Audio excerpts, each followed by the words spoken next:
the budget committee meeting for Wednesday, October 9th.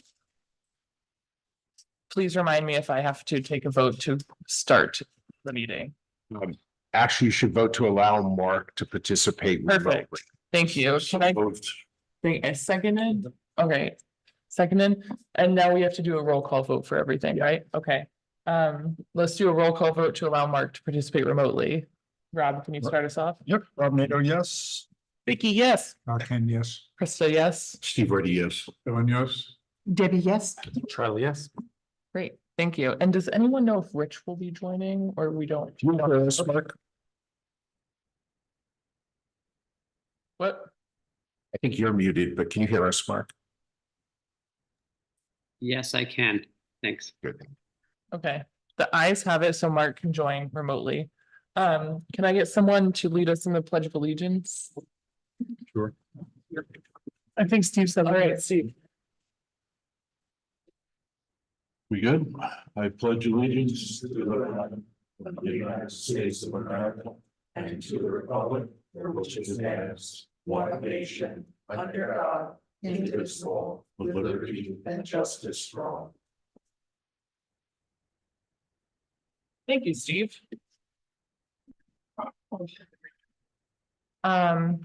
And I would. Is that him? Yes, that's Okay. it. So wait, make sure.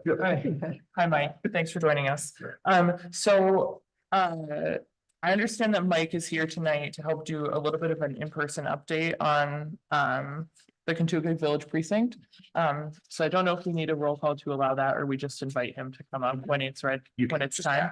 Okay, perfect. Then I might reorder us to just have Kentucky Village precinct go before the town, if that's okay. Just, I don't know if our guest wants to spend the whole evening or not, but.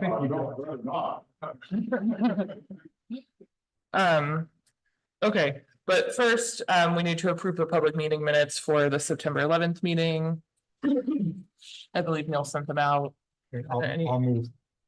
Second. Okay, so there are no edits, no one, okay. Roll call, would you kick us off? I abstain because I was not present. Perfect. Aye. Yes.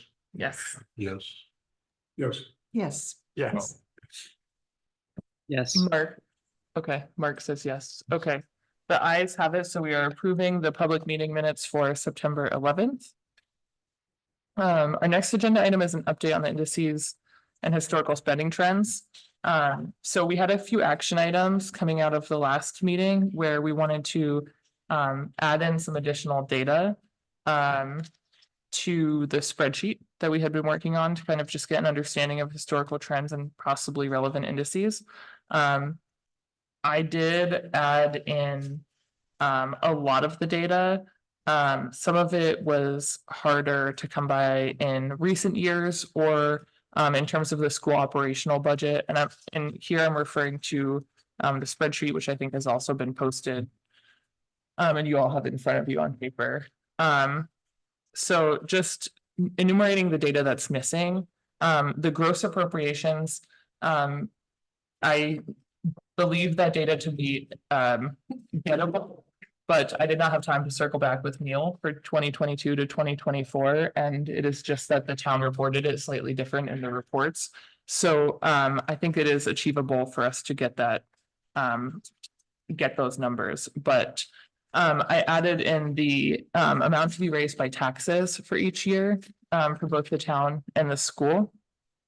So for each the town and the school, you should see operating budget, amount to be raised by taxes, and the gross appropriations. The operating budget for the school is blank because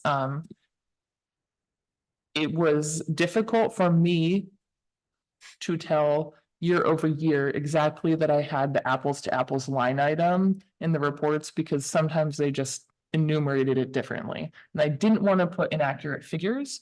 So I think we could probably circle back with Michelle to get those numbers and just make sure they're accurate instead of me picking the wrong line items and causing distortions. So the numbers that we do have, the amount to be raised by taxes, is the one that we do have a complete kind of 10-year picture, and I was able to aggregate those into a total. I did try to get the population data. You'll see where it's highlighted. Those were years where The census or government site websites did not have estimates, so I don't know if we have a different source of population data. We have the Um, energy and plant, used to be energy and planning, the business and Okay. planning numbers. Then we should probably get your numbers, Neil, instead of my numbers, but Sure. roughly speaking, pulled from the census. This is what they were, and for the highlighted years, I just held them constant because I had missing data. And so then as discussed in the last meeting, I try to take a what that equates to in a per capita estimate and then the year over year change. So at this point, I still think we have some data to fill in. I will speak for myself in that what looking at the numbers told me is that kind of consistent with what we said last time. There's nothing like super that jumps out to point to. I mean, if you look at the trends, again, in my personal opinion, some years were trending lower than the various inflation rates or the indices. Some years were trending higher. Perhaps in the past few years, we're trending a little bit higher, so that's maybe something to keep an eye on. But when you average it out, we're very consistent with basically whatever index you wanted to pick to compare against. But that's my personal interpretation of the number, so I'll leave it there. I hope that that's useful for the committee to look at. I will try to get it. I will try to fill in the blanks. As we go. Thank you for your work on this. I Mhm. think it is very helpful. And Krista, could you Mhm. sort of repeat what the purpose of all of this is? Sure, yeah. So I think when we initially talked about it as a committee, we talked about, do we want to put in place any targets? Or do we want to be vocal about a target to the various budget setting entities? And we agreed as a committee not to take a target. Yeah. But that by at least mapping out various indices and debating whether those are sort of like the right ones to think about in the context of, do they reflect what the town and school is that the appropriate basket of comparable expenditures? And then thinking about, I think, I think everyone had a slightly different goal, but my goal was educate ourselves in the committee so that when we talk to the community, we know, like, are we generally at pace with inflation? Is our spending way out of line of inflation? How do we think about how our expenditures compare against the various indices? So like for me, when I look at the town against something like the MCI, that's kind of what I'll keep in my head. When I look at the school, I kind of think about the PC healthcare, but that's me personally. As a committee, I think it was educational. That was kind of the goal. And with the ability to tell the community that these are things that we can, like, we considered this as we evaluated the budgets. But I open it up if anyone had a different goal. Well, I think another sidelight is it's a very complex issue. There's not one target that you can say it to bounce whatever we're doing against. It's a mix of many factors. So Krista, if I could, from the school side, if you don't mind me sharing Sure. previous work. So one, I apologize for not being here last time. I was with Creek Campground. But this is something I put together last year around our total expenditures. And it's broken out by categories. Thank you. So we've got salaries, benefits, purchase services, so on and so forth. Thank you. Is this something that's on the Google Drive, Rob, or just for those in person? So this was a similar task, just sort of like a personal project more than anything else, I guess. And again, you can see the 10% changes overall, and then the year-to-year changes underneath that, or average yearly percent change. And then it's also broken down by school. So there's a page that has just elementary expenditures. There's a page that has the middle junior high is broken out separately from the high school in our accounting. And then the high school is there. And then on the last page, you see them sort of in one chart. And I concur with Krista that the trending, if you look at my first page of my handwritten notes there, our salaries and benefits over that time span was a 29% increase, and the ECI for secondary education was 25. The ECI is a national number, so we're really in the ballpark, given that we're in the Northeast. It was just a good mechanics for me to think about budget increases and where they're happening, and our ability to sort of forecast that out, like the wages and benefits piece, purchase services being predominantly special ed. And I'd like to go back to your meeting because there was some discussion of per pupil costs. So I think there's some information on that that's really important for the community to understand. So this was work that I did. We will be happy to get the general numbers and the appropriation numbers for you. For sure, probably pretty quick. It just was a quick turnaround. We had a meeting last night. Negotiations the morning, whatnot. Rob, one of the items you don't have any control over, minimal control over, is special ed. Correct. Is that built into these numbers? So, and is that trended up by itself significantly more than these inflation indices? So I'm going to hold off till our next meeting to bring you more information at our next school board. Well, we have a work session next week, but our next scheduled school board meeting, we're going to have a presentation about special ed, the law, our responsibilities, trends and costs, et cetera. So through that, I'll be able to share a lot more quality work coming from the special ed director. And I'm not looking for anything confidential. Yeah, no, and that's part of the trick for us whenever we talk about that. And one of the things we've been discussing as a board is how do we have a public conversation and respect people's privacy, which we have to do, particularly in a small town. So I think we've figured out a way to do that. Yeah. Could you see breaking that out similar, like a breakout of these kinds of figures? Because I think it's a big issue. Huge Yeah. issue. Yeah, so I'm assuming things like our tuition costs or transportation costs, those elements will be in play. In the array of services that sometimes get provided. But if you'll indulge me for a minute to go back to your discussion about per pupil costs the last time. Those are reported by the DOE, and what the DOE does not include in their calculation is transportation, special ed programs, and capital items. So I pulled out the DOE from 2023, I think, just to see what those numbers were, to give you a sense as to how big that is.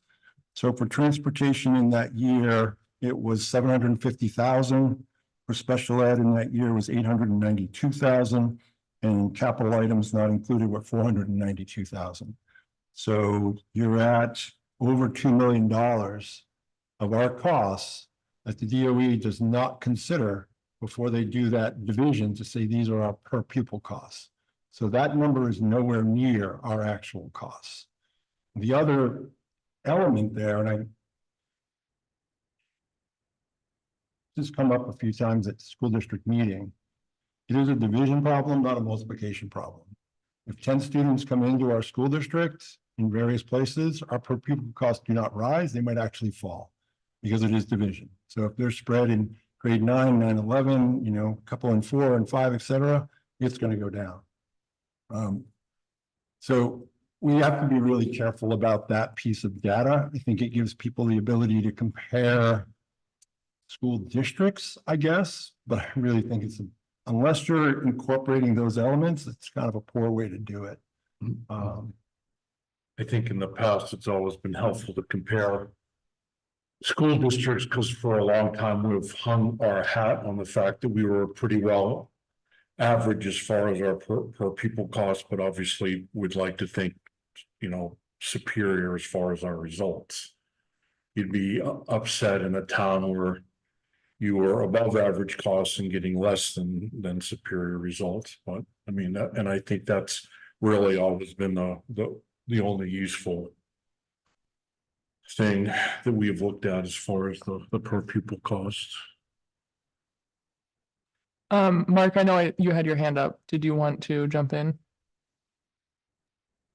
Neil had responded that this document's not on the Google Drive, so I can't follow along what you're doing right now, Rob. It's helpful to put stuff up beforehand if possible, so that those who have to come in room can see it. But maybe you could just scan it in afterwards or email it to me. Yeah, I think Neil said he would scan it in. Chris, so again, thank you for your work on this. I think the indices provide, like you said, an opportunity to have more knowledge and another factor base when it comes down to whether we're approving or not the budget and what we've looked at. I also think, obviously with the indices, we have to know inflationary costs. Where are we this year? And again, the human factor and the parts like Rob just mentioned, that we have costs that we cannot affect. So I think all those factors together, we're still looking at that for our final decision when we do it. But this adds another depth. I'm glad. Charlie, you were the one to have opinions on if it should be like per capita or per household and such. Is this sufficient to that? And I apologize because I ostensibly wanted to like send this out a week ago and get feedback, but life did not permit me to be that ahead of time. So if there's additional feedback, I can take it back for the next meeting. Like I consider this sort of a living spreadsheet more than the like final spreadsheet, You're but talking about your experience. yeah. Yeah, yes. Okay. Yep, and I have the same takeaway as you. I look at that 5-year average and it compares pretty well to PCE, which I think is the one we should be hanging our hats on, if anything, but the other ones as well. And I do think, I would just add 2 notes. One, there was a request to add in social security adjustments, which I did not forget, but just ran out of time to do. Which I think would be useful. And I think, Mark, you had pointed out in the past that are our expenses reasonable, but then there's also ability to pay. Like, what is sustainable for the town and people? So and to your point, Debbie, like, I'm not trying to say this is like, oh, if inflation says it's 4%, then 4% is fine. I don't think this is a single factor. There are lots of factors, but at least my hope was that it sheds light on the question of how are we compared to X index, so that at least we have that knowledge. Can I get some more clarification on something that Yeah. Charlie? I guess I was thinking CPI as one of the main ones, but is that because it's based on certain things like the consumer goods, whereas that wouldn't be for the town and the schools? Why is the PCE more beneficial, I guess, is all I'm trying to understand. Well, a little bit from Rob's presentation a while back, and then we talked a little bit about it last time too. Like the primary thing for me is, I think it's 40% of the CPI is housing costs, which are an estimate of owner's equivalent rent. Okay, So that's not real. Like if you own a home, your costs are not actually changing by that amount because your mortgage never changes, which represents the vast majority of people's experience in this town. And therefore that PCE is a sort of more accurate basket of items that reflect the real cost experienced by the people who live in the town. That makes sense. yes, it does. Thank you. Charlie, I actually have a question for you. Where you would push the population aspect is, not showing us 3.2% increase. So should we be looking at that 3.2 plus inflation as what would be the proxy for maybe what the growth in the operating budget should be? No, I don't think so. I think that should be reflected in the operating budget itself, right? So you're taking the growth in the operating budget divided by the population. The only reason you divide by the population is to control for the effect of the incremental demand that more population would place on town services and such, right? So the inflation number should already be baked into the budget number. it sounds to me as though you're agreeing with my premise. I don't know what your premise is, but yes, I agree. That one of the drivers of the operating budget increases is population growth.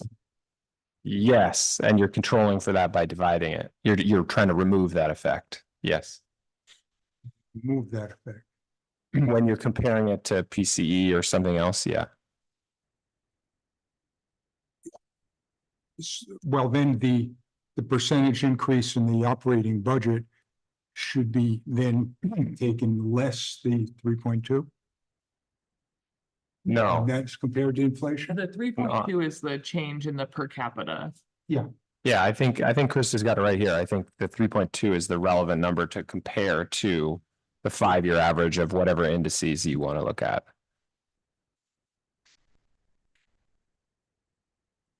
Why? Because let's say the population grew by 10x Mhm. and the operating budget also grew by 10x. Then I would say the number you're comparing to PCE or CPI is 0.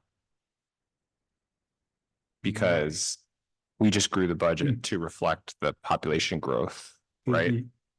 The historic operating budget, looking at, say, the town for the 5-year average was 6.1%. Now, are we saying that that was one of the drivers of that 6.1% increase was the 3.2% population increase? Correct. So then I don't want to compare the 6.1 to the inflation index. I have to reduce the 6.1. No, sorry. The 3.2 is not the population growth. The 3.2 is the growth in the per capita budget. So the budget divided by the population. Technically, it's the amount to be raised by taxes. Yes, sorry. I'm using that synonymously, but yes. Okay, I may have been looking at been using 3.2 by mistake, but whatever the percentage increase in population, should that be deducted from the operating budget percentage increase to compare it to what inflation is? Yes, but that's what the 3.2 is. That's exactly what the 3.2 number is supposed to be doing. So the 3.2 is basically saying like that if the town amount to be raised by taxes, which you can see the 10-year average was like roughly 5.2%, 5.5, sorry. Percent, and the amount to be raised by taxes per capita change was 3.2. So I think you can kind of extrapolate from that about 2.2% is probably driven by population growth. There you go, yeah.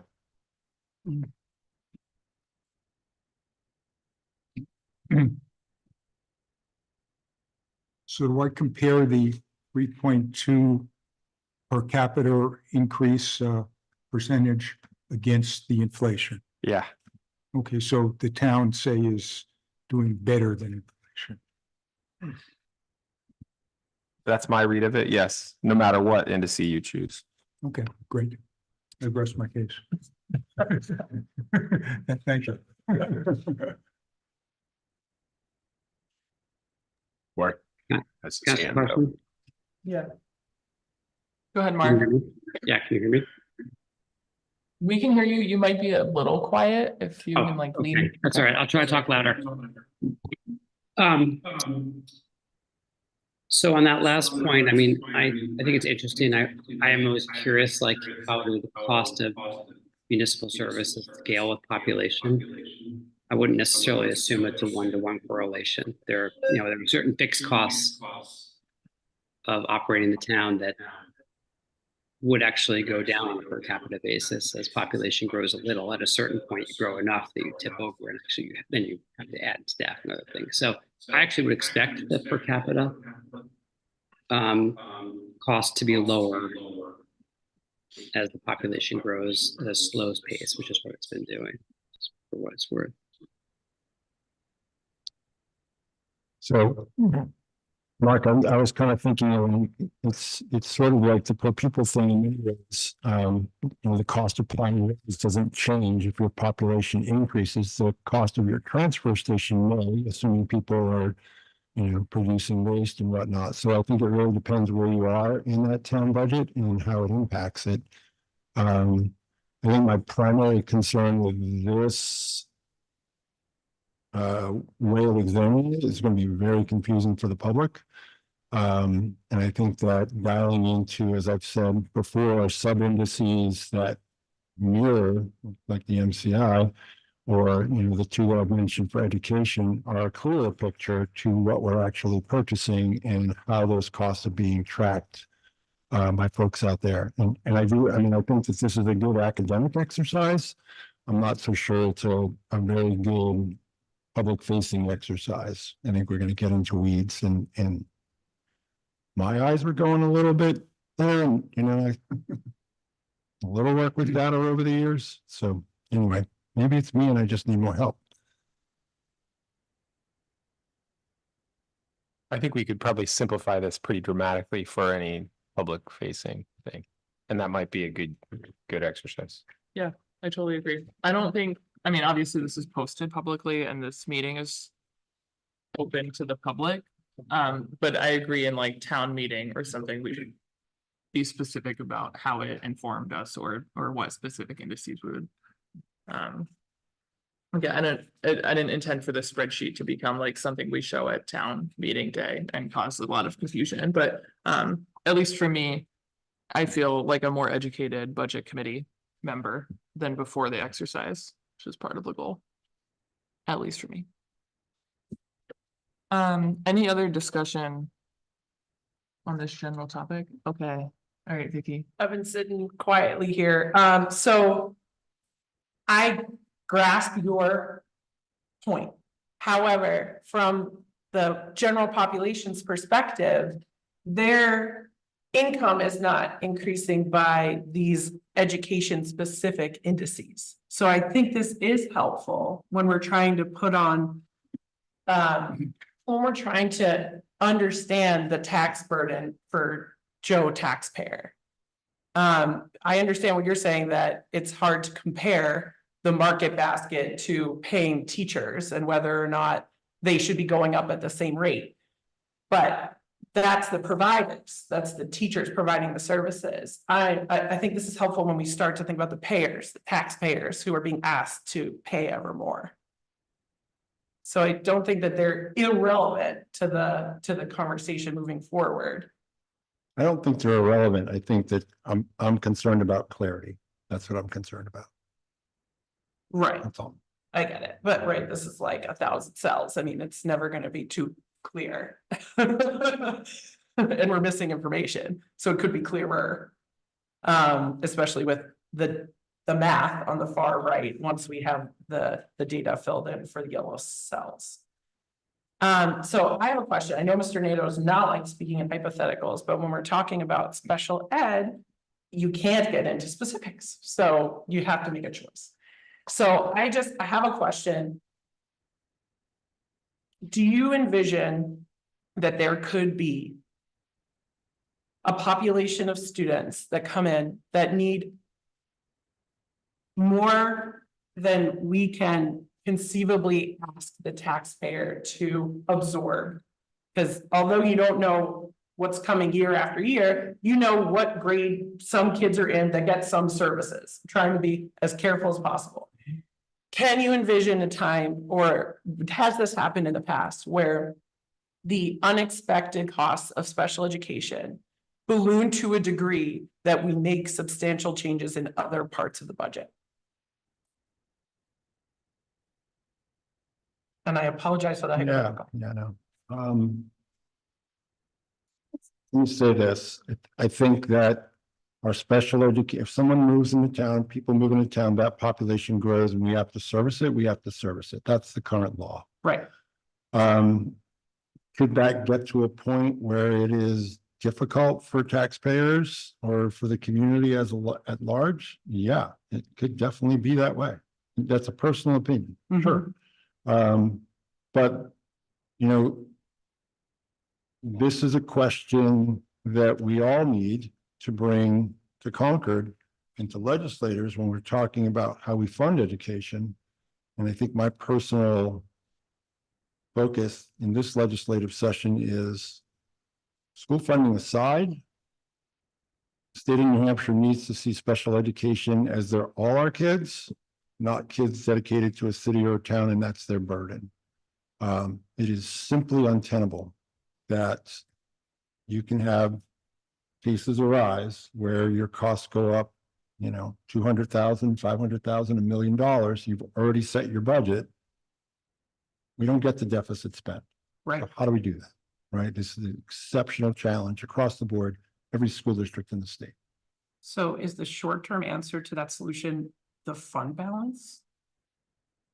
If you get walloped with an unexpected extra person or population? In our case, we have two avenues. If we needed to, we have a special education trust. And we also have Article 10, which was discussed last time. And I also wanted to, you know, you mentioned it was the fund balance, but just it is a reserve of our fund balance is set aside, but it's different than that annual fund balance. Okay, so, It's a little bit different. right, But we could, I mean, I think when voters passed that Article 10, and again, it's called that because that's what the warrant, our number was that it was primarily for tax reduction. So not for emergency. not for emergencies, but it could be. It's in there in the language. And if push came to shove, we wouldn't have much of a choice. Right. I think we're in that situation, which you alluded to just there. Hopkinton has this great reputation of not only a great school, but a great special ed program. And for years, we've been hearing that people in Concord who assign or suggest where you go for a great special education, go to Hopkinton. You know what you can do, get into Hopkinton. And this reputation is making that problem every year stronger and stronger. So I think we're in, certainly if you're trying to, and you have the funds to buy a home in Hopkinton, you're not probably going to go to Concord or Manchester because they don't have necessarily the reputation that we do for helping special ed situations. And we've got a very small town supporting a very, very good program. I don't know if there's data to support. I mean, I understand, and there's certainly people have talked about that as an occurrence. Large school districts have a greater ability to deal with special education costs because they have the economies of scale to build those programs in-house that meet the needs of a group of students. So it's cheaper for them to do that than to, you know, export it, so to speak. We don't have that luxury. So a lot of our costs where we can't service the students in district, we have to send out of district. So a large district has some advantage there, but there are still certain cases where everybody's in the same boat. Is purchase services pretty much that kind of thing, like services we can't provide in-house? Let me double check with Michelle, but that was my understanding when I did that, but it was last spring. I want to double check my memory before I said yes.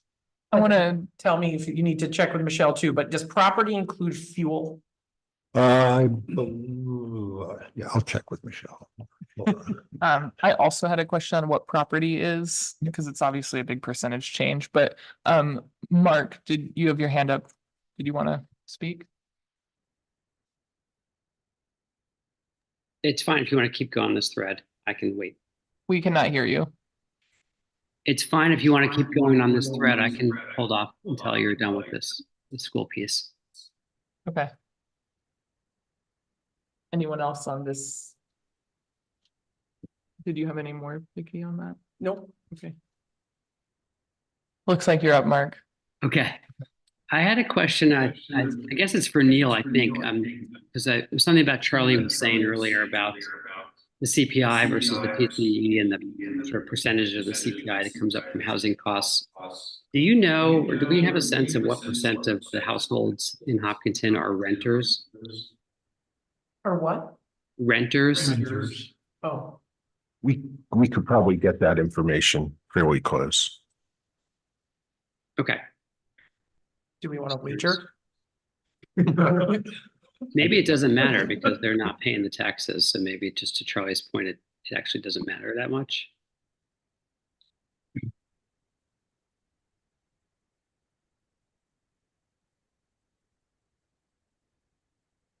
Okay, we can take that. We can try to get that data, add it to the spreadsheet, the ever-growing spreadsheet. Any other comments on this agenda item?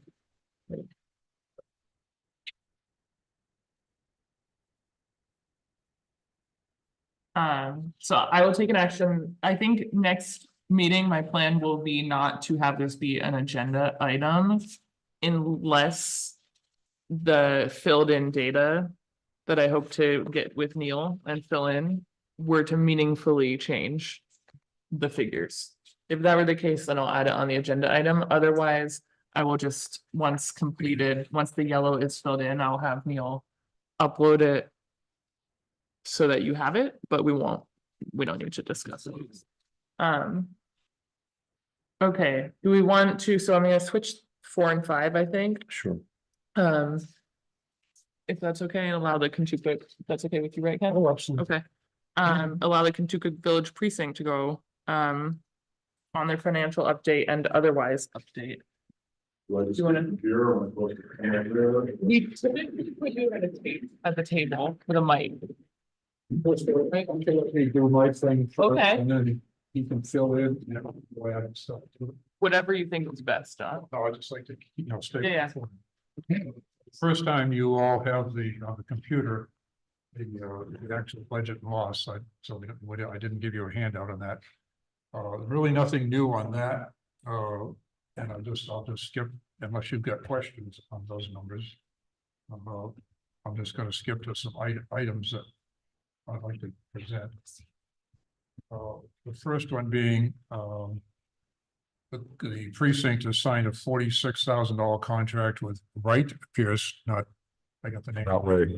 Consulting firm to identify the long-term improvements that are needed in the system. Time out, not long term. Short term. Okay, I thought short-term, this could be a dialogue back and forth with you and me, it could be a different one. The short term I thought was with Penachuk, that they're doing the stuff that has to be done right now. So the $46,000 contract with our consultant, Ray Pierce, is to design improvements that we need to do the treatment plant pretty much now, like replace all of the face piping on the filters because it's aged and it has these two-way valves that are no longer supported by the manufacturer that you can't get.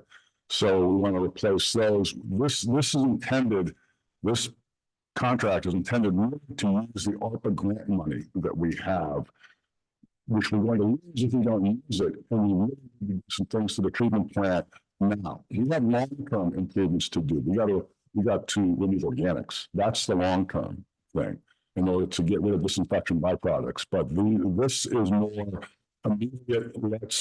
Right now we're using 2 all-water pumps all the time. If one of those goes down, we may not be able to provide enough water. You should get a third, to have a spare sitting there. So things like that, things that are to operate the plant correctly and efficiently and sustainably in its current process. We need to do these improvements. Okay. Much clearer. The second item is that there is going to be, and it's in the mail today, you may receive it tomorrow with those precinct folks. For the second billing for this year. I don't know whether you want to address how that came about. See, Yes. you're directly involved with that. You go ahead and do it. Yeah, I read the news, I sent out the bills. So the whole billing process, I mean, so I'll try not to get too much into the weeds on this, but the billing process involves the water meter in somebody's house, measures the water. There are wires from that water meter that go up to a radio that's mounted on the outside of the house. So we have a tablet and what we call a command link. That command link communicates with the radios. So you hang the thing from your mirror and you drive around with the tablet that has all the addresses. It's communicating to the comm link. The comm link is communicating with each radio. As you drive by, you get a reading. from that. So the issue last time was nothing worked right. Each step of the process, we couldn't get the right file uploaded to the tablet in order to properly read the meters. And one of the reasons for that is that we have a Census is the name of the company who provides our meters. They were handled by a company called E.J. Prescott. E.J. Prescott dropped Census, or Census dropped E.J. Prescott. I don't know which way it went, but E.J. Prescott no longer supports Census. It was looking, so all of a sudden we had these questions and there was nobody to help us. We also had lost Sam Courier, who was the only guy who knew how to do this. And apparently I found out he didn't necessarily know how to do it. He got a lot of help from E.J. Prescott when he did it. So it took weeks for each step of the process to figure out how to get out there and get the reads, and then get the reads transferred to the town computer, and then do the bills. So since that time, I have contacted the other company that Census has gone to, called Core in Maine, got them in here with Census. We've updated the software, got a new tablet, which I drove around, and that's we're supposed to have Penetrac do that, but I wanted to do it right away because we need to get these bills out. So I went around and got all the meter reads. That went into the computer and those bills went out. We had told our users that we weren't going to bill again because this was such a painful process, and I wasn't sure that we were going to be able to master it in time. But it became eminently clear from the Department of Revenue Administration that we had to bill a second billing, and fiscal responsibility is we had to do it anyway. So yeah, those bills have gone out. So that, excuse me, that will be communicated to the people that are on the water system. Yeah, so I wrote a letter last time explaining, sorry, it's taken so long because of the problems that we had in doing this. Letter number 2 went with this one saying, sorry, we did have to bill you, and this is the reason why. And I also pointed out that many people are getting estimated readings because their meter isn't reading. It isn't making that link with, and we don't know if that's either the meter, the wiring, or the radio. So I want to get in, or I want to start the process of getting into everybody's meter that's not reading right. We may be able to go from the outside, we may not. We'll start with the outside, but that's the easy fix. And if not, then we need to make an appointment to get into their house and see if even the meter or the wiring has an issue. And I tried to put that more succinctly in the letter that I sent out to keep it to one page. Really good news of this story is the last month, I said that we thinking we're gonna have to buy all new meters because the current supply was not, and that was gonna be $300,000, $400,000, $500,000 cost to do that. By finding with Mike's work, we don't have to do that. We can still use the current meters because now they're supported and everything is hunky-dory. So I was very concerned. I was very concerned about the metering system and that we would have to replace all the meters. So I'm a retired consultant water engineer. This is what I did. So I know that's a $300,000 or $400,000 project easy for this town. So yes, we don't have to do that. Our existing metering system can work. We just need to fix it. next item is the identifying where the lead pipes are, if we have any, and I'm gonna let you rather than me try to stumble through that one. Go ahead and give a quick one on that one. So probably everybody has heard, if they look at the rules, the EPA has a nationwide effort to remove lead from water systems. If you don't know that, they do. They do, and that is passed down to DES, they pass it to the water systems. So for the last year, there's been a consultant doing an inventory of our services. Although it's a paper inventory, they don't come in and look at anything. They want to do it based on our existing records, which are minimum. Our existing records are these little books about this big that are bound and have little pieces of blueprint that vary from 1930 to the 1970s at the latest, maybe the 60s, 70s, I think. And that gives you a street and a name of a house. Like I've used when I was talking to Don Jones on Cottage Street. As you know, here's the ties to their shut off, and there's a note that says copper all the way. It's copper, so we know it's copper. It's not lead. It says so right here, but it just says Jones on Cottage Street. There is no physical address. It's not tied to a physical address in the assessor's database. So we just won't accept that. This might have lived there in the sixties. Jones might have lived in the thirties. So what I proposed was to get someone like Don or other folks that have been in town a long time and say, we can take these paper records that we do have, get somebody who knows who the Jones were and that they lived right there, and that is 50 Cottage Street, and therefore you have a physical address. It's the only avenue I could think of to do, and that was rejected because it's not verifiable. So, yeah, that's my feeling. I'm not happy about it, and I still intend to push it. But right now, because of that, every single one of our services is considered unknown. And if you're in the unknown category or lead category or galvanized, it's downstream of lead, you have to prove that it's not lead. You have to prove it up. Or so there are things that we can do, each homeowner can do, which we haven't gone to yet, about going into their basement, taking a picture of where the water service comes in, where the meter is, and do a scratch test on the pipe. Because if you take a penknife or something and scratch a copper pipe, you can tell it's copper, you can tell it's lead, obviously if it's plastic, you can tell it's plastic. So, that, and with that data and a picture of that, that's enough, I think. I'm not sure what they accept and don't accept, but that should be enough to say that it's lead, not lead on the customer side. The way water services work is the precinct owns and is responsible for the service up to the curb stop, the shut off, which is supposed to be at the property line, not necessarily, but it's, and then the homeowner or business owner is responsible from the curb stop into their house. However, the precinct is responsible for the entire service if it has lead. So we have to identify whether on the service side, on the user side, and on the precinct side, whether it's lead. So even if we did everybody's house and I found out it wasn't copper in their house, we don't have any verifiable information on the precinct side. And the only way to do that, so far that I know, is to dig them up. And they call that potholing. You have to do a little test pit at the curb stop where you can see the pipe going from the curb stop into the house and back towards the main. You can identify what it is in both directions, and now you know for certain what that is.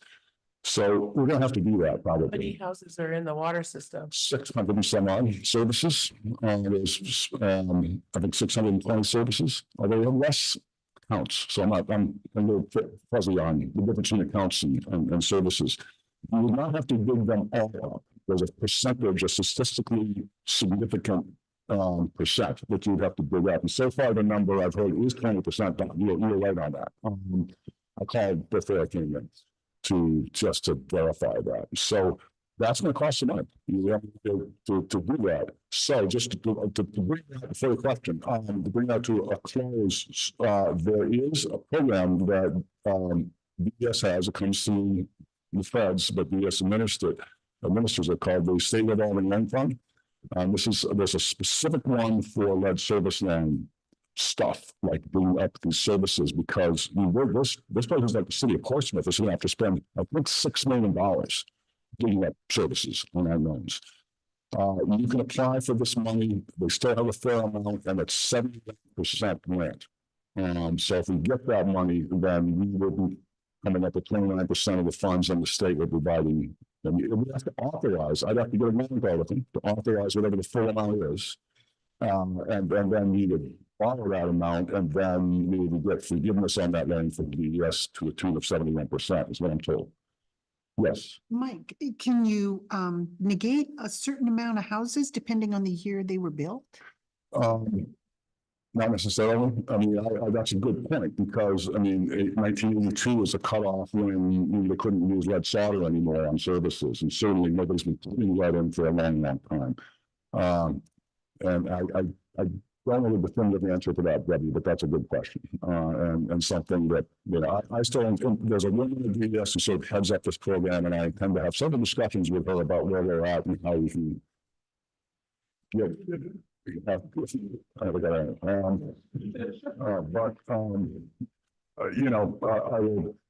will do my best to try to reduce our costs in this, but there will be a significant, some costs for the leads for identifying all the leads, and then if we find them, you gotta take them out. You gotta remove it. So that's where that's at. So right now, there's a company called Hazen Sawyer, who's actually the consultant for the town and I think on the wastewater issues. Yeah. They want to contract with DES to help small communities like us. We are considered a small system, just on the upper end of a small system. In inventory. So they're the ones that have been taking it and they put it into DES. It was just submitted today, as a matter of fact. Oh, and another good thing, we have to notify anybody who has either lead, galvanized, or unknown that they might have a lead service. So we have to do a public notification to the entire, essentially, it's the entire system with scribed language from DES and EPA. And I see what that is. I'm not happy about it because I think what it'll do is get everybody very alarmed. Right. I got lead. Not necessarily, but you might. And we just can't say that we don't. Two questions, and I realize the first one is totally moot, but I'm still interested in the answer. Do you believe that there is any lead pipes in the system? I think we have encountered a lead service before, so there could be lead services. I think what is more likely is that there are lead goosenecks, and what that is so the reason they use lead, wonderful substance, really malleable. You can bend it, so they would use it when they made the tap into the main. You put the corporation cock in, and then you use this lead gooseneck, which goes up and comes down and gives a little bit of bend. So if there's settling, the thing can stretch out a little bit, and because it's so malleable, it wouldn't break. So there could be lead goosenecks in certain places. I just don't know. And we have encountered, I think, both of those. I do think, based on those records that we gave to Hazen and Sawyer, that 95% of the services are copper. That's my gut feeling. Appreciate that. And then second question is, what are you anticipating? Somewhere on the order of 120 test pits. What would you estimate the cost of that effort be? I don't know yet, but we're looking into that right now. So Ray Pierce, who is our consultant for the precinct, is, I just was speaking to them before I came in. We have to figure out what that cost is. So essentially what you do, you're getting an excavator running for an hour, no, probably longer than that, probably several hours, maybe 3-4 hours, I don't know. And then you take the machine time, that's going to be something like $250-300 an hour. By the time you're done, it's going to be $1,500, I would say. Just that's a swag. Okay, don't hold it to that. Huh? Per house? Per house, per test pit. What? Sorry, this is probably an equally ignorant question, but why do you need an excavator? Like, how deep? It's really small. It probably means a bobcat. Okay, Yeah, when I say an excavator, I mean something that's got a, fair. an arm that can dig down 5 feet, because so. You can't do, and I'm on that question, you can't Do it that way. Yeah, we can't. so a 3-inch hole and drop a camera down it. And As far as I know, there's no way to do that. If there is, I mean, somebody should be developing that, because this is a nationwide thing, that systems across the country are facing this issue, little systems and big systems. To resign and go from. Make yourself something that can make a whole screen so you can see the copper on the side or whatever the material is, and then. We have the excavator, the operator, you've got people who are gonna have to flag this because it's in Yeah. the side of the highway. Yeah. It's not. Yeah, I'm probably underestimating, So what we do is we figure out not even just the 20%. We're gonna say we have to do more, and when we're gonna say that times the number, we're gonna figure whatever the costs, the like Pierce costs, the consultant costs, and the other costs, load into this loan application, and then say, yes, this is what we would, you have to do this. This is what we, would like you to, loan us, and then give us the principal forgiveness. I just like to retract the celebratory moment we had earlier about the meters. This conversation. No, it's still $300,000. This is an up and down thing, you you find one thing you fix and then, you get regulated on something else and there's something else you have to The do. cost of that, if you get down there and you do have this gooseneck, you got a place there, you got to cut back into the main pipe and you got to replace that. So that could be $2,000 or $3,000 all. Yeah, I don't know the exact cost, so that's why I said don't hold me to it, and we are going to figure that out and then try and come up with a number that we would do so that we get at least conservative estimate of what it would take for us to do this, to comply with the, we have no choice. I've been told if I don't do it, the percent don't do this, then EPA will commence enforcement action. I don't know what that is. Part of me wants to say, go ahead, but I can't do that. So, so we do need to do this. Mike, a couple of questions. Yep. First with DES, if so many systems are impacted, what are their resources to be able to have this kind of forgiveness? Oh, the federal government. So, Stable amounts. yeah, so this is an EPA effort, so, this just gets handed down to the primacy agency. And in some states, EPA is the primacy agency, the one that water systems or sewer systems have to report to.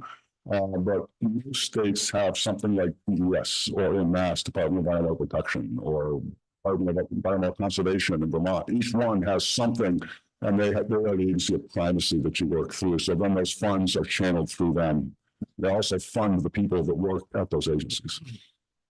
Again, if the federal government even has the deep enough pockets for that. Yeah, it's a big cost. And I have a disadvantage on this because this started to hit as I think Sam was determining that he was leaving. And so nothing happened on it, and I didn't really become aware of everything that we had to do until pretty late in the game. We sort of got behind the eight ball, I think, because of the transition between losing our superintendent and the time of getting Penachuk as our operator. And they don't do this, the lead stuff. That's not part of operating the water system. And you've talked about the issues with the service lines in effect and the connections.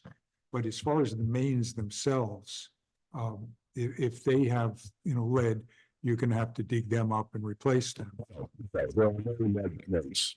That I do know, and will say that there are no lead mains. Yeah. So they're not going to be having to dig up. No, so these are either cast iron, ductile iron, PVC, or asbestos cement. That sounds good. I'm sorry, but there is a lot of asbestos cement pipe in Kentucky. And you should know that that's not an issue. Unless you do that in the main and let it sit on the ground and become friable. That's where asbestos is an issue. When asbestos is in the matrix of concrete, other than water, it's not an issue.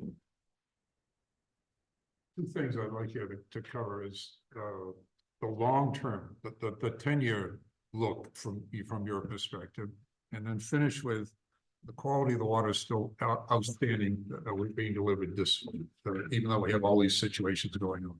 So the long-term outlook is we have a treatment plant that was built, and I always forget the exact year, 1993, 1994, somewhere around there. The typical design life of a utility like this, we use 20 years. So does everybody. So does every consultant when they're doing this. So that's about the design. So, about there. And we have a system that isn't supported by the manufacturer anymore. Connecticut does not support the community. This was a Connecticut water system out of Ohio. They always had the in-house units, and then when the service water treatment rule came along, they said, just like you were thinking, hey, we can get into this and make a lot of money. And they did, and they put a lot of systems in and they work. But after a while, nobody wanted to do it anymore. They didn't like the idea of maintaining them, so they got into business.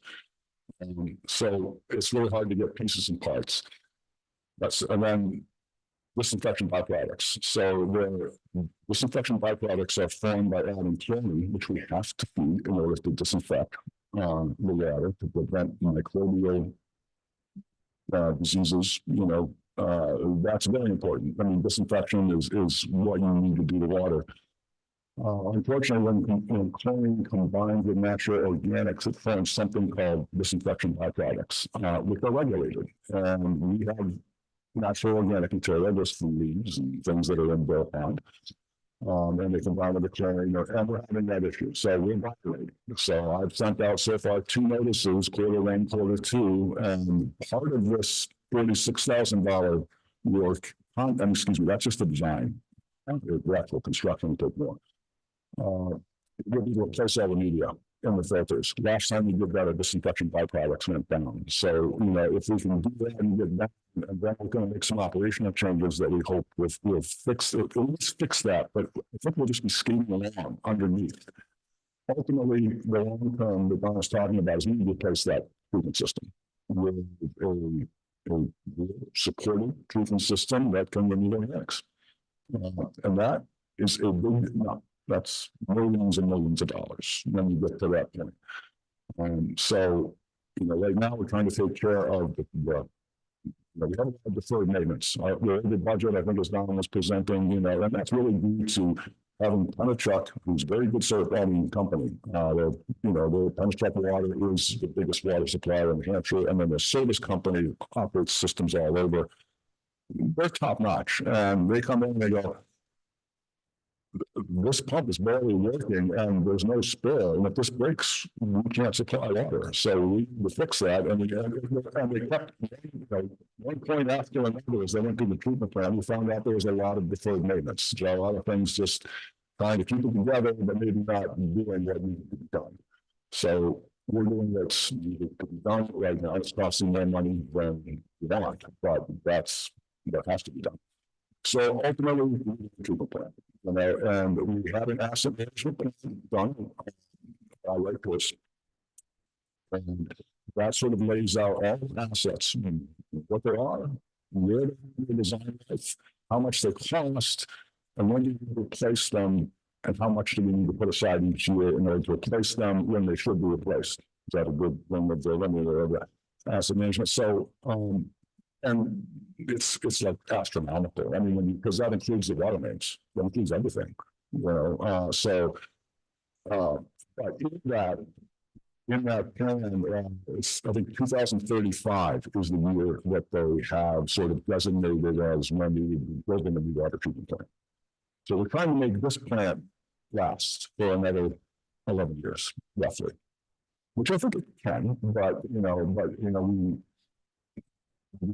improvements that we're doing right now.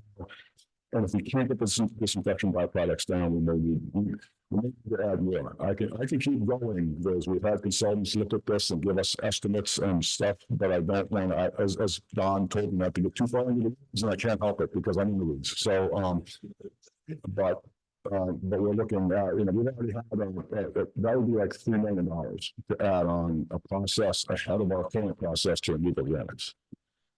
And then I said, does that make sense? We have an old process. We want to add a new process in front of the old process. Should we replace them both? And they looked at that, and that was around $6 million.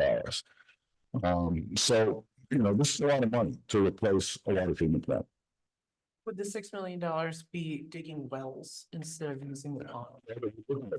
So another thing you have going is we've got a strategic planning grant of $50,000 to look at groundwater.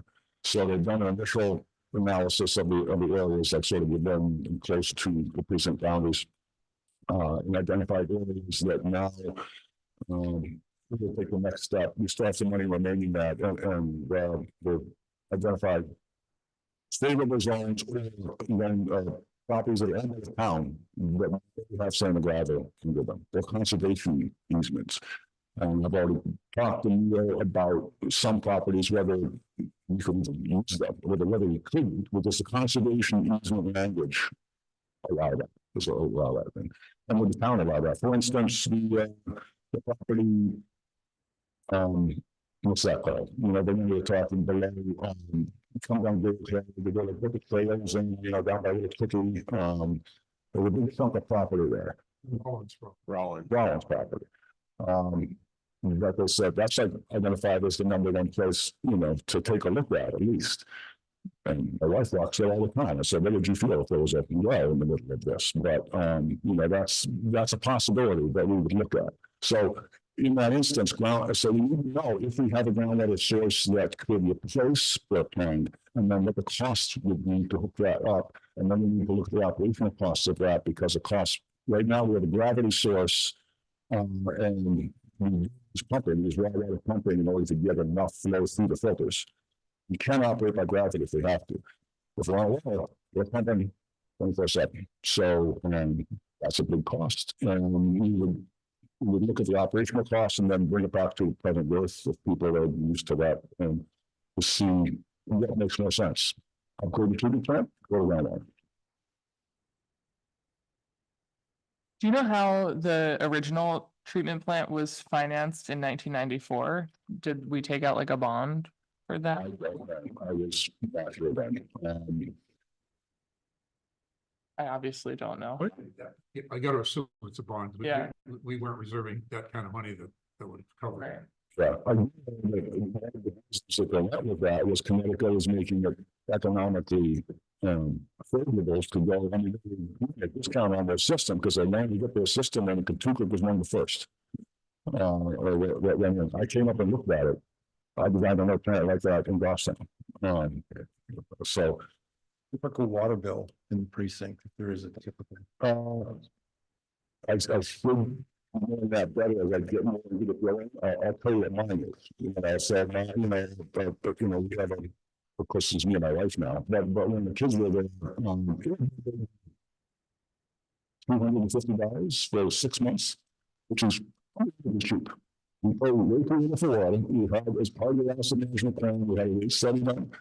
They said that rate study, when it looks at everything, including the treatment plan and doing everything, asset management plan, has us raising the rates and the precinct tax by 8.33% every year for 10 years. All right, so how do you want to do that? It means that'll go over big. So that's to fund everything, and we're not going to do that. But we definitely need a rate increase, and we want to put a rate increase in place before the next billing. And I want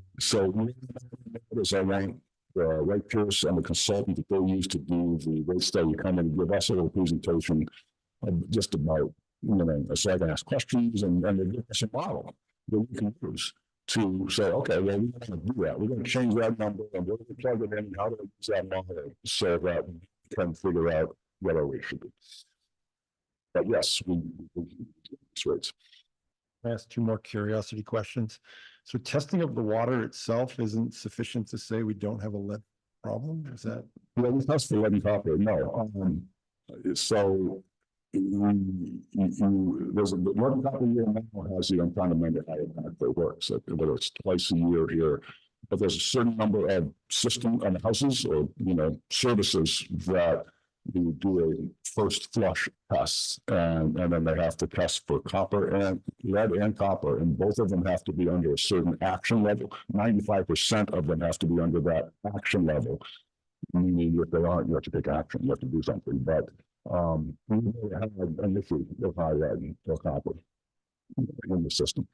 My second question was, is an internal inspection of pipes going to tell you what the type of pipe is? If you could see the inside. Well, we can see the inside of pipes with a camera, but that's not service connections because they're too small. I mean, cameras are used in sewers, and cameras have been used in other things before to look for problems. But it's not the issue, it's the services. I mean, you can't use a camera in service on it. We can do Statement that you're convinced that our water services are really good quality still, with all that's going on. Well, all that's going on, we have very excellent water. I mean, I don't know if he's going to do something he wasn't here, but I'm here in 1994. So, yeah. I noticed right away, this water tastes good. I mean, it's better than where I came from, which was heavily chlorinated, and our water is chlorinated, but not we do it just as much as we have to. Obviously, we want to keep it as low as possible because of the disinfection byproducts has to be high enough. Our water meets all the quality regulations. The only issue we're having right now is disinfection byproducts. Just another addition, my daughters, both of them, and and my grandchildren all want to bathe at our house. Because they can wash their hair one day and it lasts 4 or 5 days. When they do it at their well water, it feels ugly the second day. That's the acid test. Excellent anecdotal. Yeah. Thank you for all of your work. Yes.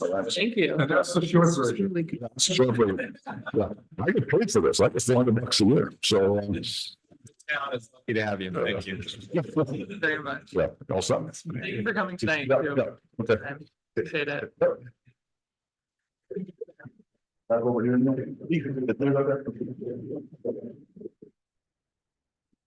I'm not gonna stay for the rest, if you know. Take it down. I take it. I'll go back, so I'll be going for the hard working committee. Just for the record, when you talked about understanding what you were talking about before, I didn't understand it. I'm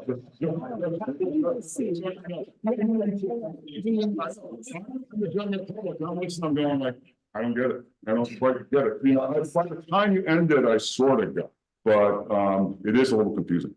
Just saying. That's really good feedback. Thank you. Yeah. John, is there anything else on that? Thank you so much. No. Okay. All right, then we will move to the town. Can I ask one more question about that? How were decisions made around what, whatever that capital costs ends up looking like over a long period of time? How much is that allocated to the precinct versus the town as a whole? So the Kentucky Village has their own annual meeting with their own warrant articles, and they would have to approve the bond. The entirety of it would be borne by the precinct, Correct. including a new like plant in its entirety. At this point, yes. Now, whether there's federal funding that they always are looking at. Hopefully there is. But not everyone in the precinct is a user of the plant. They are. In Okay. Hopkinton, they're not. I believe in Kentucky, the precinct is the water district. Is that right? There's two things going on. The water supply is the Kentucky Village precinct. The sewer use is another whole thing. Yeah. And No, that, just the water. and that charge is based on how much water they flush, in essence. Got it. Two separate bills, two separate entities. Related question, Don, has anybody opted out and just dug their own well? No. No. The cost of the well is, I just have been talking to the contractor building the houses there on Maple Street, and he's spending $25,000 for a well. To drill a well? Yes. And connect it and all, you know, all of, Yeah. providing that house with water. Hmm. So that relative to your cost of, you know, maybe $120 twice a year is quite a difference. And you get better water, probably. Well, your water bill's gonna go up because everybody's gonna come over to shower now, so. Even now publicly. How much is your water bill? You have 4 children, right? Well, the last billing was strange and the water and sewer come together. So I haven't fully broken it down, but about $100 a month if you break it down annually, but it has increased some with older kids' consumption of showers. I irrigate, I have a lot of lawn that I irrigate, and that varies, it depends on the weather, obviously. But that can go up to $300 for the water use time, but if it's during the winter time, it's down to 120 or so. But the good thing with the town supply, if your electricity goes off, you still have water, you can flush your toilets and, you know, wash your dishes, but, you know, if you got a well, you gotta have a generator. Added cost. Or you just don't flush your toilets. Good, you got a stream next to you, you can use it, or woods. Or you melt the snow? Okay. Sorry, we learned some hard lessons in our house about not having a generator. So you have one now? No, apparently the lessons were not hard enough. Children or your husband? For For this decision. Oh, generator, not generator, your husband driving that or your children? that is just indecision, I would say. Yeah, that's Failure to take action. Anything else on Kentucky Village? All right. I think it's your floor, Ken. Okay. I'm going to start with some positive updates from our last meeting for a change. Community Power of Hopkinton launched last week and is projected to save Hopkinton participants over $100,000 in the next 4 months. And if Mark's still on, I would want to certainly thank Mark for his work on this. Then the solar array at the wastewater treatment facility will probably start producing green electricity by next month, saving the town money, and we should be able to sell the RECs as a revenue source. And remember, this funding came through grants and the Inflation Reduction Act. And similarly, looking at the two people sitting next to me, a group of volunteers has stepped forward to try to tackle the skateboard park. And I want to thank Krista and your husband, Vicky, and especially Lauren for trying to tackle this issue. It's been a stubborn one for many years. And finally, the funds for the Briar Hill project have gone a lot farther than we had originally expected. And we also expect to have more funds left over to continue more of the project into 2025. With that, while our department heads haven't yet finalized their budget requests on a very preliminary basis, and I stress preliminary, the expectation is that the operating budget will be looking at a 3 to 4% increase.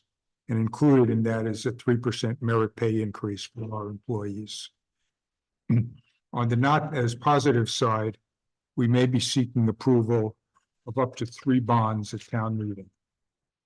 For the lagoon cleanup, which you've all heard about previously, there is the possibility of a $4.1 million 20-year bond with a $401,000 forgiveness at 1% interest rate for 20 years, and that's through the New Hampshire DES Clean Water Fund. And that one, the costs would not impact the town budget until 2026 or 2027 once the project's complete. Then there'd be a separate bond for up to $1 million for sewer sludge removal, which would be done in conjunction with the lagoon cleanup, which might reduce the costs considerably. Again, these costs would not impact the town budget until 2026 or if bonded. And finally, a much smaller bond for sewer cammering, which sort of touches on what Rob asked about use of cameras. And this would bond would be for $120,000, with $100,000 being forgiven through the New Hampshire DES Clean Water Fund bond. But as I understand it, this would have to be approved as a bond in order to receive the forgiveness. Okay. And remember, this is all preliminary. Now, I'm then turning to where we stand through 8 months of 2024 compared to our budget. On revenues, other than the timing of payments from the state, the TIF district, and pilots, things are positive. I'll note that the motor vehicle permit fees are our biggest revenue source, other than property taxes, and they are running about 4% better than forecast. If that trend holds, that would amount to about $50,000 above budget at year end. On the expense side, we're also doing a bit better than budget, recognizing that some line items like debt have already been made all of their payments for the year. Highways and streets shows as well below budget, but as I understand it, and you probably have noticed around town, there's been significant activity in August and September, which hasn't shown up yet in expenses.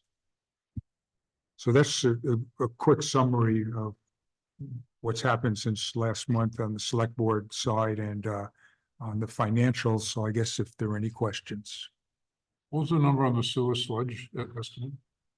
On the sewer side, $1 million. Oh, 1 million, okay. Thanks. And that's hopefully very high. So combined, the worst two is 5 million. At this point, The worst. at this point, you know, I don't think we have final numbers for anything. Would, the lagoon cleanup form at 4.1 million, is that the total project? No, Right. Yes. yes. But the 4.1 has gone up from 3 point something, has gone on from an original estimate of 1 million. So I don't think we can tell Krista definitively that this is the total cost of the project. Right, it because was- we haven't started building yet and materials just keep going up in cost. Right, there's a good contingency built in there, Okay, and there's an actual plan that has been designed over the last year, so I think that's pretty close. I don't think it will But be the over that. plan encompasses 100% of the known project. Correct. Whether the costs are accurate is a separate question, but it's not like, oh, this would get us 50% of the project and then there's 50%. The entire Okay. project. and you don't anticipate like annual line item expenditures for that project? No, because you have to have testing, but we already have testing and wells in place because of it's right next to the landfill. Mhm. And those costs have gone up as we've had to do more testing, but not astronomically.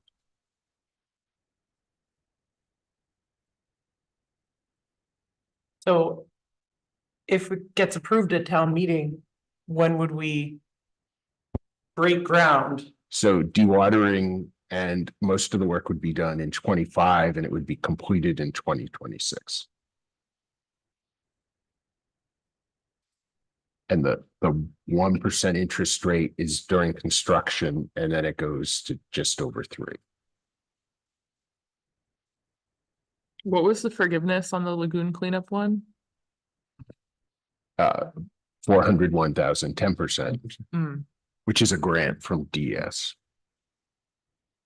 So that's good news. We have received over $500,000 in DS grants. Does this assume that the sewer sludge, that's gonna be trucked over to that location, and that's where the dewatering comes in? Yeah, well, the sewer sludge will be dewatered On on premise because it wouldn't be a good thing. But is there a lot of water in the one at the lagoon? At the, Because I thought you said that the dewatering cost was, significant at the lagoon. dewatering is part of the project. I don't know how much exactly it is, but it has to come out and it dries and will be done on site. Most of that is from rainwater at this point. So whatever the pit looks like, it's the volume of it is going to be enough for the berms, what's in the lagoons, and what's coming from the Yes. sewer system. Yes. And there'll be one pit. So one pit will be emptied and then prepared. We'll kind of use the pits Oh, to rotate around, dewater and move back in. Actually, on Tuesday night, there'll be a major presentation on this to the joint select board meeting. So, with Webster. Yes, and remember, I kept saying preliminary. So the, like, just at a high level, they're picking it up And putting it in a cement. and putting it in a cement casing and putting it back. basically, it's coming out. We'll go on in an area that will be designed so any water will run into a specific area, Okay, and then the liner will be put in and new material. okay. So And we expect that to last like 20 years as a solution. pretty much forever, just Forever. like a landfill. And it's capped so that the rain Yes, doesn't go in. yes. And I mean, I assume that but the cap isn't like laced with PFAS or.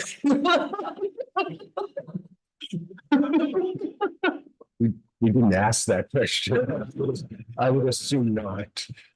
I wouldn't ask.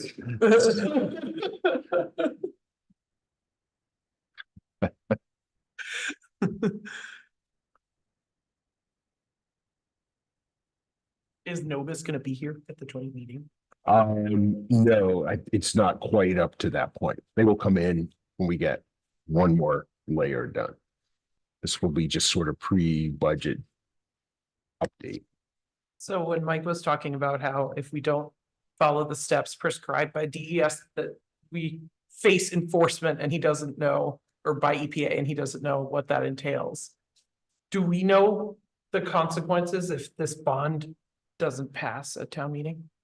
In this case, there's probably a couple consequences. Well, there's probably a few consequences. Because this is relatively new, the guess is that probably standards will increase. And we'll be fine because we'll already have taken care of it. So it probably would cost more down the road. The other, and eventually DS could come in and just do the work and bill us for it. Ultimately, they have that authority, or EPA. The other issue is if it doesn't get done, we have to do something with the sludge at the wastewater treatment facility. That has to come out because that hasn't been done for 22 years. It's been in the plan. Was estimated at 200,000. But if we're not taking it to the transfer station and putting it in this design, it's going to have to be shipped to Canada. It has to go somewhere. So as we put all those costs together, people will be able to see and make those decisions. So the $1 million bond, though, is assuming that we have a place here to put the stuff. That is correct. And we're hoping that will come down substantially. That's our weakest number estimate at this point. And we really estimated high for that. That's just sort of, but we should have that pretty quickly. Any other questions for Ken? Well, for Neil, actually. Thank you as usual, Neil. Thank you both. All right, Vicky, Hopkinton Village Precinct. I don't have anything, unfortunately. We didn't have a meeting in between these last budget committee meetings. We couldn't get a quorum. So I have nothing good nor bad to report. Vicky, will the precinct have to deal with the same lead issues? Yes, but the water district's different than the precinct. So they're sisters, right? But there's actually a separate board, a water board, which is not the precinct commissioners. So they set the prices for the water. And as you know, we don't have meters, right? We have points based on your faucets. So whatever rate increases are applied to the users, it will be with a coefficient of that on those numbers versus your versus the flow. And the water rates would not come before this committee anyway. They wouldn't, because the water system, right, it self-funds. And we do have to do the lead. That's, you know, it's obviously, he said it's a national project, but we've already had our water board come to the precinct and explain the timeline that they were told, which was basically, I think, originally it had started last year and then it got pushed back to, I think, maybe this month that we need to have started the process. So just quickly, is the Hopkinton water supply like more self-funded than, like, it sounds like they have a problem in Kentucky Village Precinct because rates are low and so it's not self-funding for like ongoing maintenance and some of these projects that needs to be done. Are you guys like, is that Hopkinton Water Board possibly going to have to do a bond or something, or do you just They have like, did it already. have you planned? Oh, okay. Yeah, so not for the lead, but they recently had to upgrade the storage tanks by tenfold. It was 3,600 gallons and now it's, right, now it's 300, no, it was 3,600 gallons and now it's, yeah, like 300,000 gallons. There's two huge storage tanks off of Briar Hill Road. Near the wells, there's two wells. So there was a big bond and then there was a supplemental bond.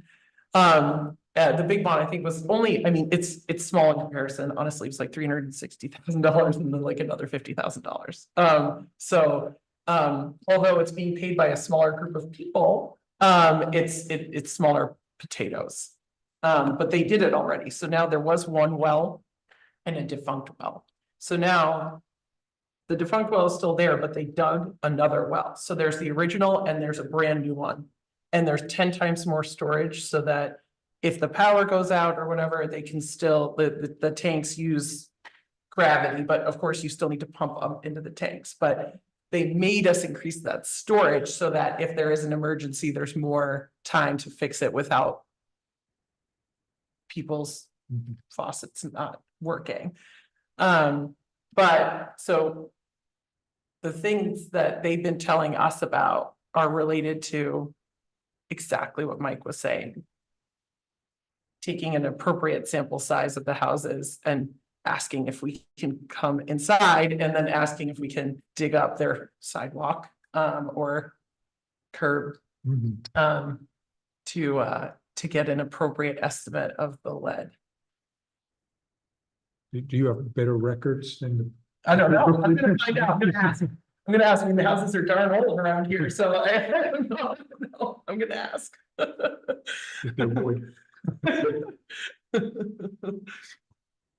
Yeah, some of the means, maybe they're just hollowed out trees, right? There have been. Absolutely, absolutely. All right. Thank you, Vicky and Rob. School update. School update. So, before I get to like what's coming up here in the next couple of months, back to Vicky's question, as I was sitting here thinking that the first order of defense against it is a budget freeze, which we experienced with regularity, in previous years. So that's step one. So for us, our budget process begins next week. The department heads and principals have been, well, prior to that, literal department heads and grade levels do their work, submit their budgets to their principals. And the principals and the department heads, being like the special ed director, et cetera, work with Mike. School board will see first drafts of those numbers, those big spreadsheets. Next week at our meeting will be our work session. I've asked for printed copies for all of you guys of that work, so I can leave them here with Neil and folks can pick them up if they're so interested. And you can also have them digitally if you really want to torture yourself. Feel free to do that. So that's the beginning of that process. We are just at the start of contract negotiations with the Hopkinton Education Association, which is our teachers organization. And then we also have a contract up with the Teamsters. So those two contracts will be in play this year. I think, from a financial perspective, if anybody wants to come to that board meeting in 2 weeks' time when the special ed topic is on our agenda, it might be worthwhile. Certainly we'll relay details here next month, but it might be something that if you want to sit in on. Some good news in terms of our budgeting process. So in the past, we would get a gross maximum rate from Health Trust but not really get a rate until much later, right? And that has gone away. We actually are receiving that rate, I believe, this week, and it is set. So this is the max we can charge you, and the mystery, we don't have to deal with that this year. And hopefully that continues, because that would certainly help us. That's pretty much what's going on for us in the coming month and a half. So I think one thing we said in the last meeting, when you weren't here, Rob, was there was curiosity because historically, at least since Mike took over as superintendent, he would come before the holidays and give us like a preview, so to speak, of what they were thinking. And we all understood that was not final, that was not committed, but like directionally, here's where the budget's heading. This is how I'm thinking, yada, yada. Can we get a presentation like that? Yeah, well, I guess, last year we felt like I was able to do what Mike did, essentially where we were at that stage of the game in terms of, the budget presentation, the primer. But let me talk to Mike about that. And Okay. I don't remember if you did it last year or if Mike. I think Mike came to the formal presentation, but in the run up to that, he did not come. And the year prior to that, he did come. Okay. So Is there a strong preference? On the No. committee? Okay, I'm sure he would be happy to do it if the committee wanted, but I can talk to him and I don't think there's a strong preference as long as it's like a preliminary look at where. Yeah. We're headed. Yeah. I mean, I Um, would hope that by December, we'll have a pretty good sense as to where we're going and where our buckets are and whatnot. Whether or not our contract negotiations would be complete. I think by the time that happens at our December meeting, which is at like the 13th or something like that. I don't know. It certainly will be done by January, I would hope, because, you know, part of our Mhm. goings on. I think it was neat 2 years ago when the new superintendent came in, that he came in and, you know, did a presentation so we could get to know him, and he was the one that jumped sort of getting our information at least a month ahead of time from previous administrations. When is Michelle's retirement date? The end of this year. The end of the school year?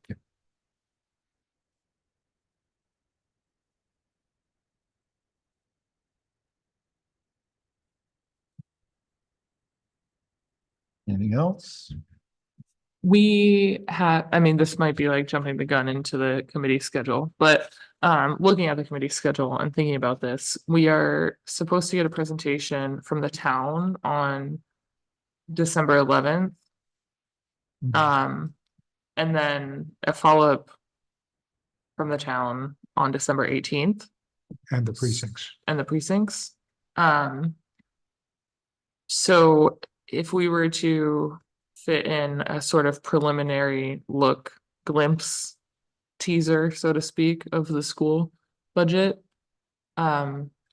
would November 13th be too early to have that Yeah, I discussion? think November 13th would be too early. I mean, for something that's meaningful at Mhm. that point, I think it would be too early. Yeah, I mean, at that point, I mean, it would be public information in terms of what the initial asks were. Mhm. We'd have another round of, okay, no, because the initial asks are, you know, that's not reality always. So, and then where we need to be. So, but I don't know if November 13th is realistic for something that would be. Mhm. Do you remember what we did in past years? So this changed slightly from the last time. Because the town budget process meeting with select board started the night before the general election. And that did not really seem like a good night to be here late doing that.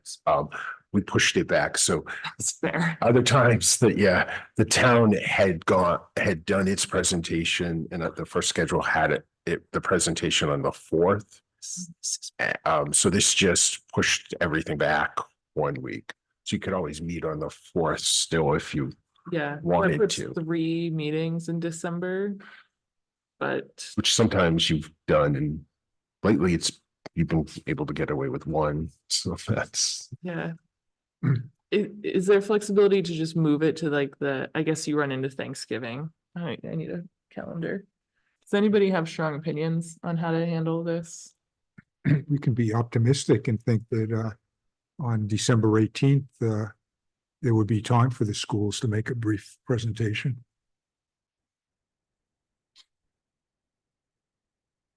Good point. You could also possibly move the precincts back into January because they're shorter, Yeah. like not the main school night, but maybe some of the follow-up nights. Could we do precincts and school follow-up on 1/15? And maybe keep 12/18 for like school preliminary discussion. It's worth probably stating now that I will actually not be present on December 18th. Sorry for springing that on you, Debbie, as vice chair.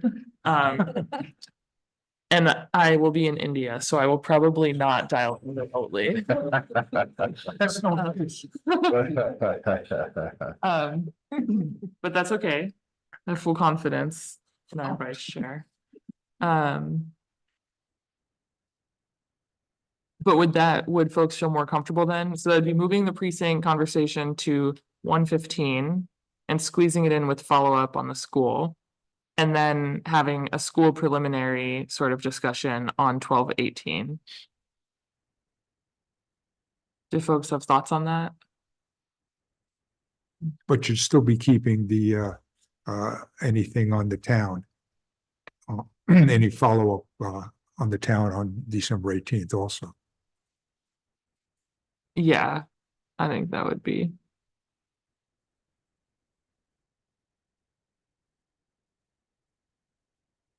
The idea. I'm open. I don't have a strong, I mean, if people want to keep the school just on 1:8 and 1:15, my only hesitancy is like, then we're flying blind until after Christmas on what kind of situation. And I don't mean that negatively, Rob, but just. Yeah, no. No, I um, mean, I mean, we'll be able to give you updates. I just, mhm. I know a lot better if it was after next week's planning. I haven't seen anything yet. Yeah. So I really don't know how cumbersome this is gonna be this year. Would it make sense to not make a decision until the, November 13th meeting, and you'll have a better idea on where the schools are at? Sure. Okay. Do we feel like that's okay for planning for people? Okay. Then we'll hold on making a decision.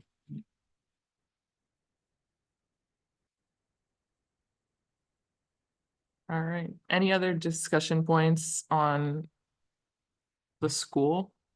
I have a general question. Do you anticipate any action items in the budget based on our safety audit from the Department of Homeland Security? Safety Security is gonna be meeting next week.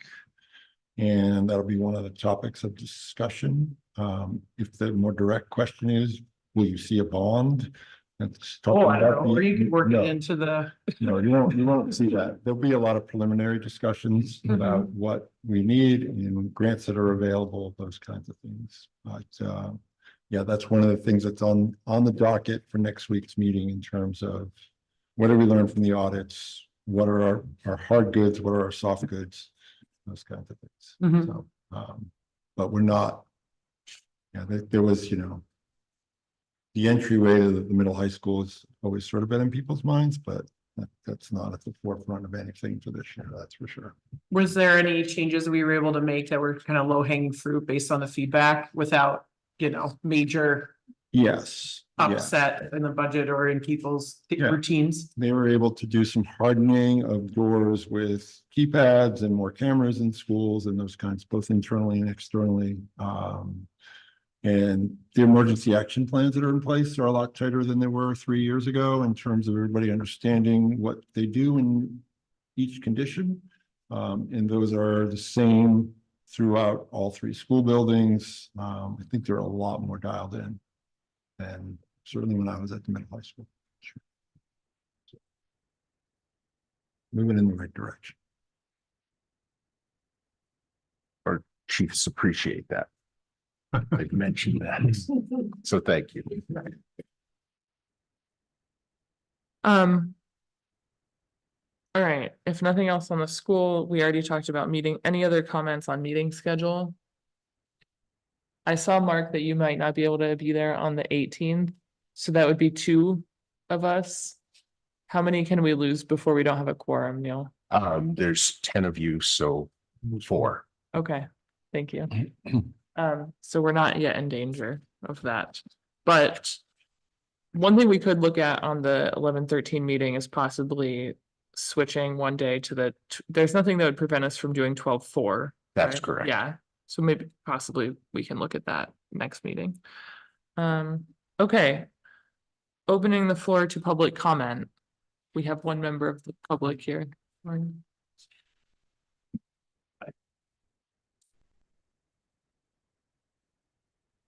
Lawrence on the 86 Maple Street, I guess, just on the precinct parts and digging up the sidewalks, it wasn't spoken about new services, if how those affect. I know just on our back street on Cedar Street, I think there was 4 services recently put in. I'm clearly they're not using lead, but I don't know if that impacts your ratio of what you need to get to. And I was a little unclear if when the speaker was speaking, if the service entrance is what needs to be looked at.